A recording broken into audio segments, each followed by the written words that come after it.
Hi, everybody. Welcome to the Steckline Report. Hey, stay tuned. We're at the Ponderosa. We're going to talk about land prices, grain prices, and dairy prices. My grandfather came across the plains from Missouri in the 1860s and ran a hotel and stage stop here with livery stable, and it's been in the family ever since. We run probably about 100 cows here and 250 over at the other ranch. I'm sure there are other banks we could have dealt with, but they've been so friendly and know what the ups and downs are in the business. American Ag Credit is like a family for us for financial help. Announcing new deals from Straub International on an excellent selection of pre-owned self-propelled sprayers and late-model Case IH Magnum and Steiger tractors. Deals like a January 2016 interest waiver, available on 2012 or newer model year self-propelled sprayers. Interested in a tractor? Get a 24-month interest waiver on our great selection of 2012 or newer pre-owned Case IH Magnum or Steiger tractors. Hurry in. These great offers and more are available for a limited time through Case IH and C&H Industrial Capital. Visit your local Straub International dealer today. Some restrictions apply. See dealer for details. Welcome back, everybody, to the Ponderosa for the Steckline Report. This time around, it's after harvest, and boy, are we behind time. You can take a look at this field, and this is one of the worst-looking fields I've had in a good long time. We plowed, of course, right after harvest, and now, with all the rains, we didn't get in here quick enough to get all these weeds killed, but we're in it now, and that's what we're doing. In the meantime, folks, we are wondering about land prices, and boy, I got to tell you, the old grain prices are taking a licking. And we all know that we've got a big crop coming to town this spring, this fall, and with the spring planted crops, if everything continues to go as it is, because the weather's been pretty perfect. And as you get the reports from around the United States, we've got corn as high as telephone posts, and soybeans are doing good. There just isn't many problems in this country here as far as producing product is concerned when it comes to grain, and that's what's pushing prices a little bit weaker. Now, in fact, quite a bit weaker. Now, will that push the grain, the dirt lower?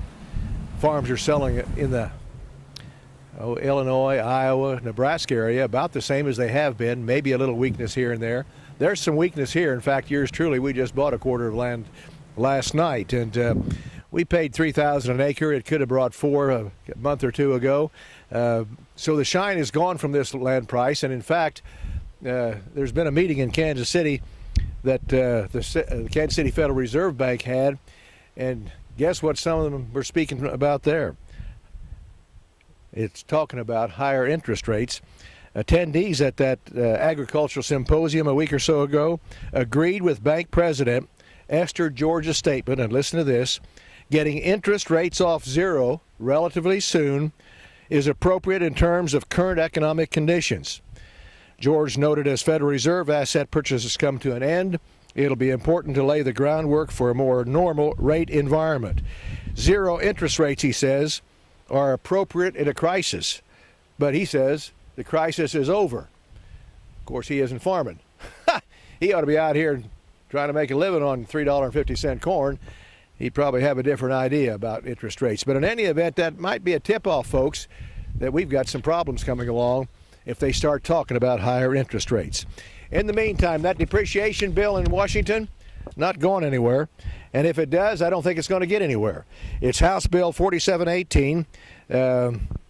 The White House issued a strong statement opposing the bill, stating bonus depreciation was considered a short-term stimulus, never considered long-term, and it was never intended to be a permanent corporate giveaway. That's your president speaking.